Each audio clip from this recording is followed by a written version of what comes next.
what makes a product manager slash thinker slash leader distinct from a designer? And the reason I ask this, I think, sorry to add flavor to this. Yeah. I think that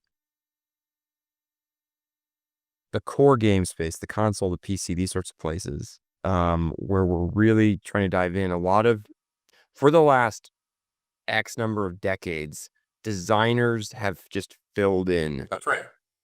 as the role of the product thinker. So when you're thinking about what am I going to prioritize and what's the player experience and who's the audience, it's sort of fallen on the heads of designers to solve this. And sometimes that works out great.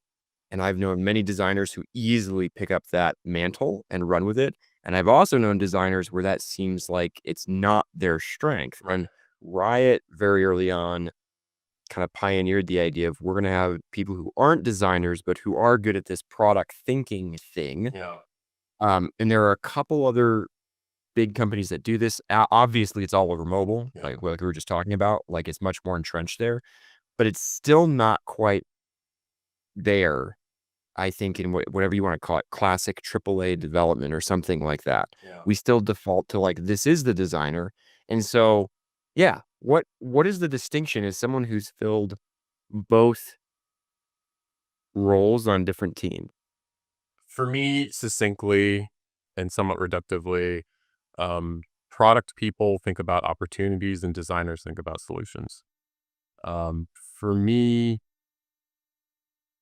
I am really excited about, again, the space where a game doesn't exist, but where I'm looking at like a set of player behaviors where I'm like, oh, wow, there's players who are all of a sudden, this was my takeaway from like the rise of battle royales as an example. I didn't look at battle royales and say, oh, we want first or third person shooters where you airdrop onto an island. There's a shrinking safe zone. There's random weapons that you have to sort of like roam around and pick up. What I took from battle royales was, oh wow, like there's an opportunity for players to play what I called at the time like less sweaty PvP.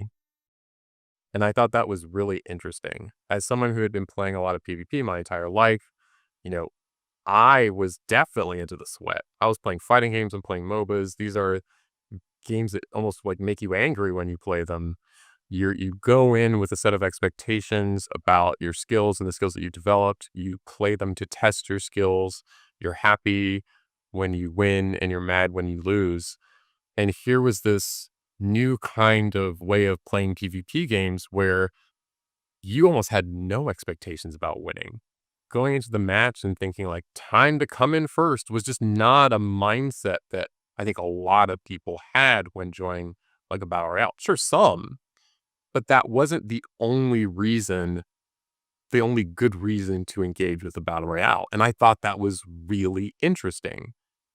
And I would go around telling people like, hey, I have this insight where I think maybe there's an opportunity to introduce, competitive games and PvP games, but maybe not in the model or the shape that we traditionally think about them in. Maybe, less sweat, less competition, less focus on mastery and testing your sort of relative level of skill against an opponent, but more novel, different ways of having fun within the PvP context, essentially.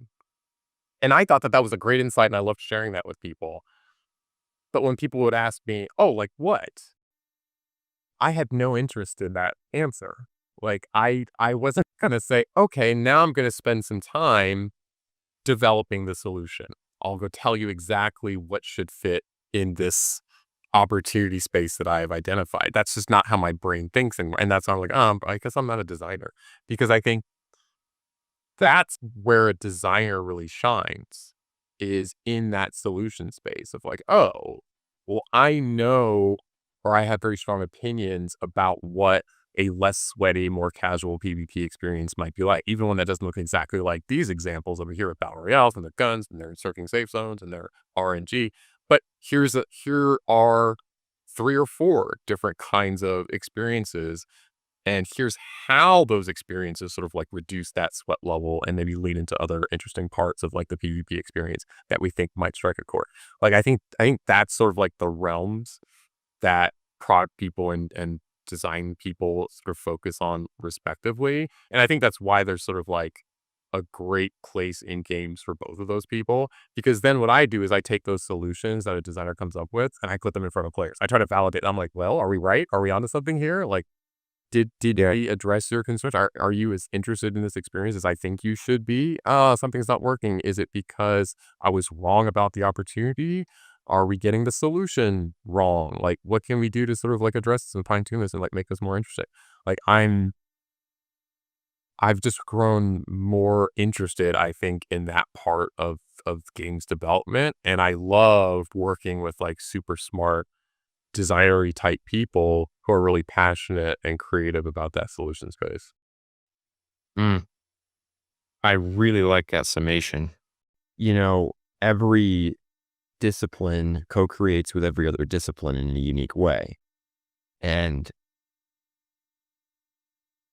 so I interacted with design from the operational side, like again, cultural and process. And I was like, okay, cool. And I was thinking about like, how does design fit?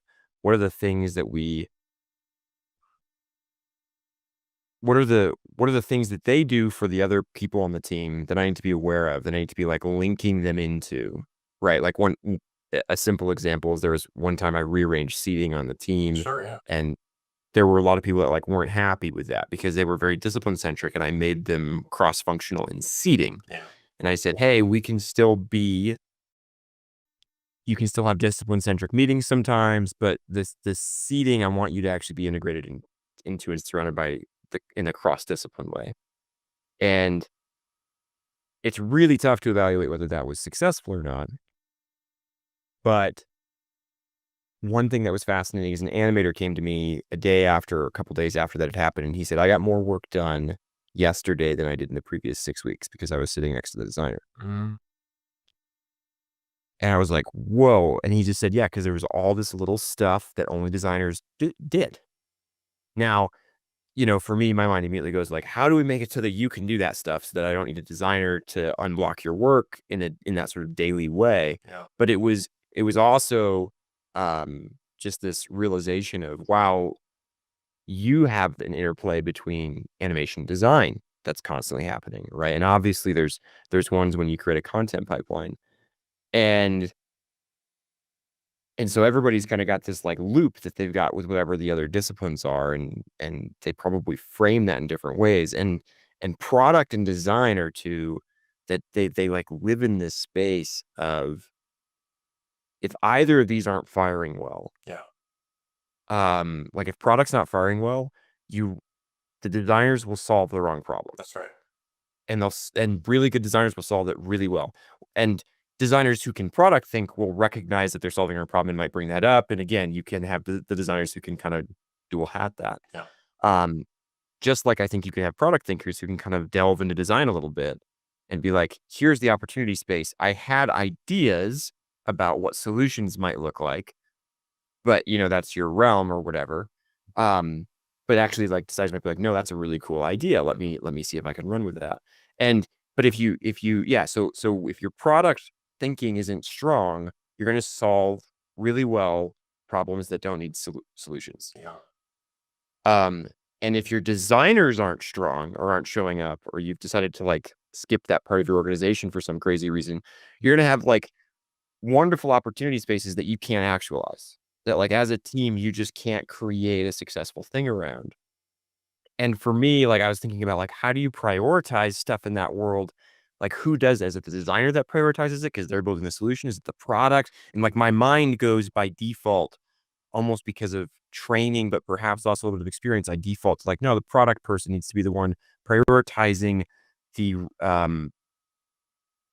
for most of that actually. And it may change when you get really, really close to ship, because by then the product thinker is probably like on to the next thing. Yeah. Um, because the die is cast to some extent. But But anyway, so those were thoughts I was having, and I was just thinking about, like, that interplay and what goes on between product and design and what happens when either isn't functioning well, and, um, yeah, what would be your answer to the question, "How do you prioritize?" Or "How do those interplay?" The Are those 2 different questions. Yeah, the most successful, I think, design and product relationships that I've had when working on game teams or game ideas, are the ones where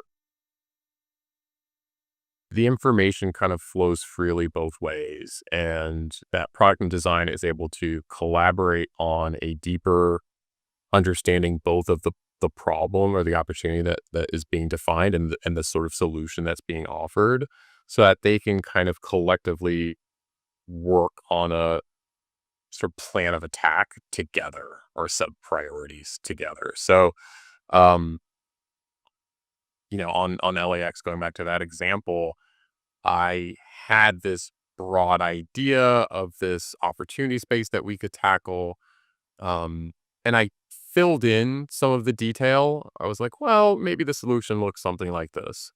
And I began to sell that idea to my designers, but I sort of stopped short. I was like, look, this is what makes sense to me in terms of the solution space based on the opportunity as I understand it. But like, feel free to take from this what is useful and get rid of what isn't. And they got rid of a lot.